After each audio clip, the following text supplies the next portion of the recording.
We do have an email question coming up, so guys, if we put the email question up, let's see here. If you have had a life insurance policy for over 20, let's see, I think it says I've had a life insurance for over 26 years and have paid the same amount for that time. All of a sudden, they want to change and charge me 3 times what they've been charging me in the past. Les, is this legal? You know, it depends on what the contract says. I mean, a life insurance policy, just like an auto insurance policy, is a contract. So there's a second part. I'm sorry, yeah. It is a flexible, universal, but was told it would not increase. Also, they said there's no cash out value, so why should I keep paying? Why would I keep paying? Gotcha, yeah. So, you know, when you start getting into things like flexible, universal policies, a universal policy is typically a policy that's going to charge a higher premium, but it's because there's a death benefit, but there's also a cash value that builds up.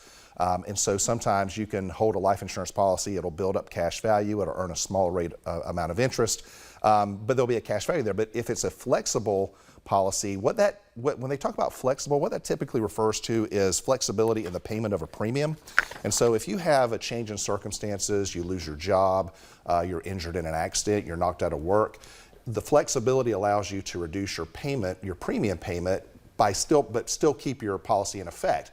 The only problem with a flexible payment is if you drop that payment down to the minimum, there's a chance you're going to end up extinguishing your cash value. And you know, if you keep paying it, it should be in effect if you die, but there's not going to be any cash value if you exercise that flexible option on payment of premium.